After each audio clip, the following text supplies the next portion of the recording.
Good morning.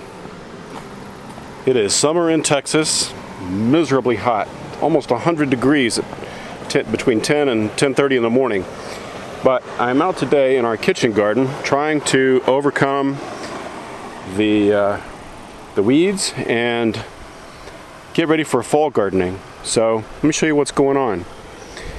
Over the course of the summer, this is all fennel has gone to seed, so we're going to harvest some seeds off of that. We've got our shishito peppers, which are still doing really well, and just finished cleaning out most of the vegetation in this bed, getting it ready for fall. We still have some cucumber plants doing really well, and over here in the herb beds, these guys still have a few things happening, but lots of cleanup that we need to do to get ready for our fall garden. Beds that have just become unwieldy. Lack of time, being on the road, working, those kind of things have just gotten in the way.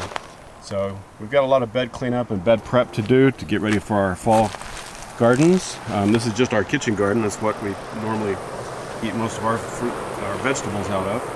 So got lots of cleanup to do, getting ready for fall. You can see all the green beans have just been decimated by grasshoppers and the heat. So it's time for those to come out and get all of this stuff going in the compost.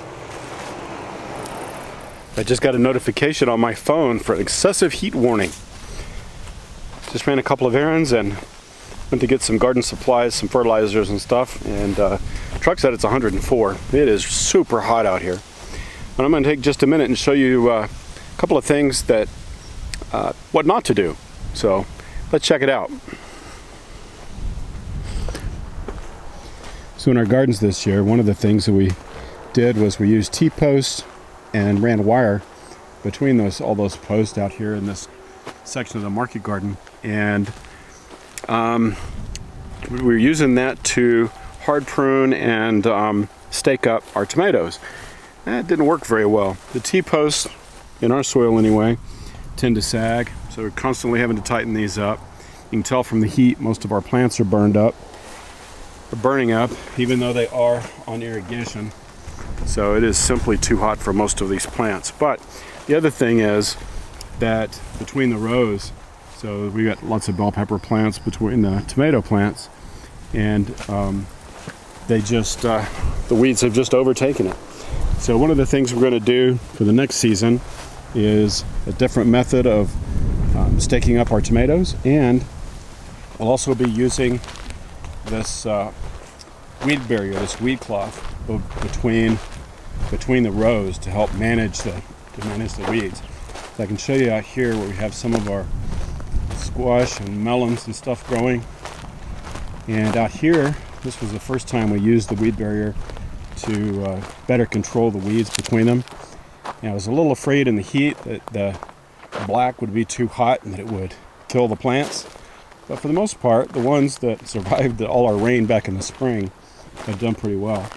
And are still getting zucchinis off of these, and some squash, and some butternuts, and acorn squash. So we've got a few watermelons going over here on the other side. But the black shade cloth has really kept down the weeds, so doing pretty good. Got a few watermelons growing here, and some other melons as well. But I just thought I'd take a minute and share the successes and the failures with you. But right now I'm going to cool off a little bit and then keep working out in the field. So appreciate everybody watching. Hope you all have a great day. Stay safe out there. Bye-bye.